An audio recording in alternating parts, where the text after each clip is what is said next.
మన టాలీవుడ్ ఇండస్ట్రీలో ఇంకొక విషాదకరమైన సంఘటన. ఓ పక్క జమున గారు, మరో పక్క ప్రముఖ గాయని జానకి గారు కన్నుమూసి ఆ విషాదకరమైన సంఘటన నుండి తేరుకోకముందే తెలుగు సినిమా ఇండస్ట్రీలోకి క్యారెక్టర్ ఆర్టిస్ట్‌గా అడుగుపెట్టి తనదైన విలనిజంతోనూ, కామెడీ టైమింగ్‌తోనూ మనలందరినీ అలరించిన ప్రముఖ సీనియర్ మోస్ట్ నటుడు, టాలీవుడ్ విలన్ ఇక లేడు అంటూ వచ్చిన వార్త ప్రతి ఒక్కరిని షాక్‌కి గురిచేస్తోంది.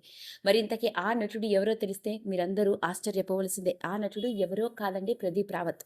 ఈ పేరుకి కూడా పరిచయం అవసరం లేదు. మన తెలుగు సినిమా ఇండస్ట్రీలోకి నెగిటివ్ షేడ్ ఉన్న పాత్రల్లో విలన్‌గా అడుగుపెట్టి తనదైన విలనిజంతో మాత్రమే కాదు, ఆ తర్వాత కామెడీ ఆర్టిస్ట్‌గా, కమేడియన్‌గా, క్యారెక్టర్ ఆర్టిస్ట్‌గా కూడా భిన్నమైన పాత్రతో తెలుగు ప్రేక్షకుల్ని బాగా అలరించాడు.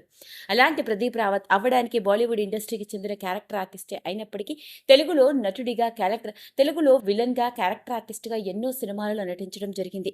ముఖ్యంగా చెప్పుకోవాలి అంటే 2004లో 'సై' సినిమాలోని భిక్షు యాదవ్‌గా తనదైన విలనిజంతో ప్రేక్షకులను అలరించి మొదటి సినిమాతోనే బెస్ట్ విలన్‌గా ఫిల్మ్‌ఫేర్ అవార్డ్‌ని అందుకున్న ప్రదీప్ రావత్ ఆ తర్వాత తెలుగులో చూసుకున్నట్లయితే 'భద్ర', 'ఆంధ్రవాల', 'అందరివాడు', 'జగపతి', 'ఛత్రపతి', 'లక్ష్మి' మరియు 'టాలెంట్', 'దేశముదురు', 'యోగి', 'మహారథి', 'జగడం', 'బలాదూర్', 'ఆదివిష్ణు', 'రక్ష', 'మోక్ష', 'మేస్త్రి', 'మిత్రుడు', 'ఓయ్', 'కాసుకో', 'Panchakshari', 'Ragada', 'Chattam', 'Veera', 'Rajanna', 'all the best', 'rebel', 'Nippu' ఇలా చెప్పుకుంటూ పోతే ఎన్నో సినిమాలలో తనదైన విలనిజంతో మాత్రమే కాకుండా క్యారెక్టర్ ఆర్టిస్ట్‌గా, అంతేకాకుండా కమేడియన్‌గా కూడా మనలందరినీ అలాంటి ప్రదీప్ రావత్ మెగాస్టార్ చిరంజీవి గారితో, నాగార్జున గారితో, జూనియర్ ఎన్టీఆర్, ప్రభాస్, రవితేజ ఇలా స్టార్ హీరోలందరూ సరసన కలిసి నటించడం జరిగింది. ఇక ఆయన చిట్ట చివరిగా నటించిన సినిమా ఏదయ్యా అంటే మెగాస్టార్ చిరంజీవి గారి 'వాల్తేరు వీరయ్య' తర్వాత 'గాయపడ్డ సింహం' అన్న సినిమాలో కూడా నటించడం జరిగింది. ఇదిలా ఉంటే బాలీవుడ్ ఇండస్ట్రీలోకి 1985లోనే అడుగుపెట్టి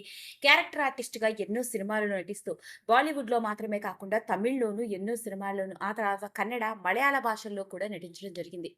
అలా దక్షిణ భారత సినిమా ఇండస్ట్రీలో మంచి గుర్తింపు, ఓ పక్క బాలీవుడ్ ఇండస్ట్రీలో క్యారెక్టర్ ఆర్టిస్ట్‌గా రాణించిన అతడు వయసు 74 ఏళ్ళు. ఇదిలా ఉంటే ప్రదీప్ రావత్ మాత్రమే కాకుండా ప్రదీప్ రావత్ కొడుకు, అంతేకాకుండా ఇతడి భార్య కూడా సినిమా రంగానికి చెందిన యాక్ట్రెసే.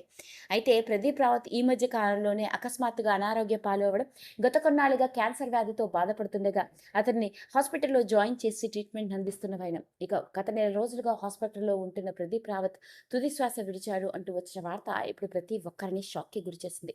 విషయం తెలిసిన వెంటనే ముఖ్యంగా మన తెలుగు సినిమా ఇండస్ట్రీకి చెందిన ఎందరో సినీ హీరోలు, ప్రముఖులు మరియు డైరెక్టర్లు, ప్రొడ్యూసర్లు ఇలా ప్రతి ఒక్కరూ ఆయన కుటుంబానికి ప్రగాఢ సంతాపాన్ని వ్యక్తపరిచారు. ఏది ఏమైనప్పటికీ వరుస విషాదకరమైన వార్తలు వింటున్న నేపథ్యంలో మన తెలుగు సినిమా ఇండస్ట్రీకే ఒక షాకింగ్ సంఘటన. మరి ఇంతటి విషాదం నుండి ప్రదీప్ రావత్ కుటుంబ సభ్యులు త్వరగా తేరుకోవాలని, ఈ గొప్ప నటుడి ఆత్మకి పరిపూర్ణమైన శాంతి కలగాలని మనందరం మనస్ఫూర్తిగా ఆ దేవుడిని వేడుకుందాం. ఈ వీడియో కనుక మీకు నచ్చినట్లయితే లైక్ చేయండి, షేర్ చేయండి, సబ్స్క్రైబ్ చేసుకోండి. మరిన్ని వీడియోస్ కోసం పక్కనే ఉన్న బెల్ ఐకాన్ని నొక్కడం మాత్రం